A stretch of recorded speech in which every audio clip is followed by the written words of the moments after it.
Menarik kita nantikan, Kesaktian Dalil Hukum versi Yusril, ditulis oleh Ruskandi Anggawiria di siwar.com.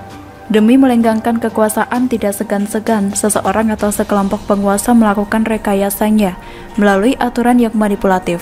Praktik demikian tampaknya membuat pengacara kondang Yusril Ihza Mahendra merasa gregetan.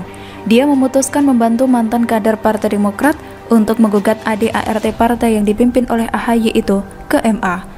Boleh jadi para petinggi Demokrat versi AHY kini sedang harap-harap cemas karena perangkat mereka yang selama ini menjadi senjata utama dalam menjaga hajat hidupnya terancam diberangus melalui upaya hukum. Memang demikianlah cara meluruskan aturan yang cenderung bengkok.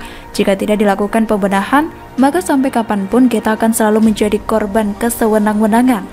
Jika atas nama demokrasi yang baik, tak ada salahnya kita dukung semua upaya perlawanan tersebut.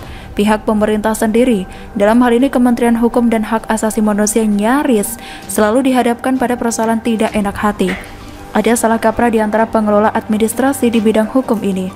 Seakan-akan jika mereka meneliti kata demi kata dalam sebuah ADART, akan menciderai kemandirian parpol. Ditengarai pula bahwa atas nama kemandirian partai politik dan kekhawatiran pemerintah dianggap turut campur dalam urusan internal sebuah parpol, telah dimanfaatkan oleh segelintir pihak demi melenggangkan kekuasaan mereka. Idealnya, seorang yang memiliki gaya oligarki politik, lebih-lebih jika praktek itu dipelihara secara turun-temurun, harus diboikot secara masif dan tidak diterima oleh semua partai. Bagaimanapun mereka harus dianggap celah bagi keseluruhan kehidupan politik. Sungguh kita sesalkan, karena berbekal urusan internal yang manipulatif tersebut, seseorang telah terlanjur masuk ke lingkaran kekuasaan sebuah negara besar, dan selama 2 periode penuh pula. Jika benar nanti terbukti bahwa ADART Partai Demokrat memang mengandung nuansa pelanggaran terhadap undang-undang, barangkali proses hukum lebih lanjut harus dilakukan pula.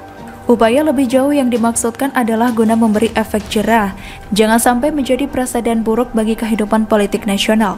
Betapa ruginya kehidupan demokrasi dan hukum di negara ini jika di dalamnya ada kecenderungan melestarikan kecurangan. Kita percaya dari pengalaman beberapa partai yang terpecah bahwa akar personalnya adalah pada jumlah pasal dalam ADART mereka.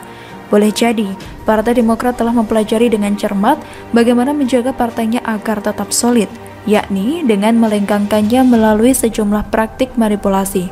Kita tidak perlu membaca pasal demi pasal dalam ADART mereka untuk mengetahui adakah hal aneh di dalam keseluruhan anggota mereka. Dengan melihat dari luar pagar, kita sudah bisa membaca ada keanehan yang sangat akut pada partai tersebut. Lihat saja gelagatnya. Masa pemimpin partai dengan sesuka hati bisa diwariskan kepada keturunan biologis? Lebih parah lagi karena si pemegang estafet kepemimpinan itu adalah pendatang baru yang masih bau kencur dalam dunia politik. Kemana perginya para senior mereka? Apakah mereka demikian pengecutnya sehingga atas perbuatan kesewenang-wenangan yang vulgar itu mereka mendiamkannya?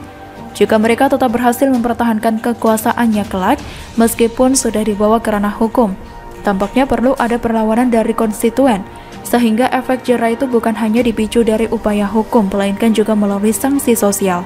Rasanya akan terasa lebih fair jika SBY sebagai mantan ketua umum tetap dipertahankan di pucuk pimpinan, ketimbang memilih sosok lain yang justru menimbulkan kecurigaan.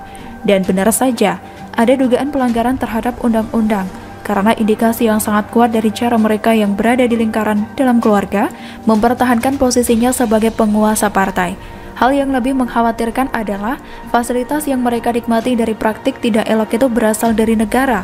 Sebagaimana undang-undang memuat, setiap partai yang berhasil mendapatkan dukungan pemilih dalam tingkat tertentu berhak mendapatkan kucuran dana dari pemerintah.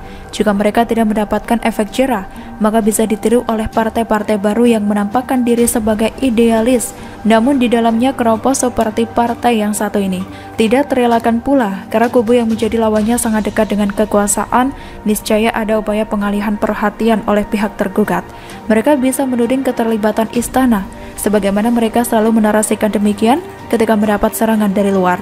Karena hal itulah para penggugat harus memberikan justifikasi yang kuat kepada pengadilan bahwa gugatan mereka semata-mata demi mencegah pelanggaran undang-undang hanya demi melenggangkan kekuasaan seseorang.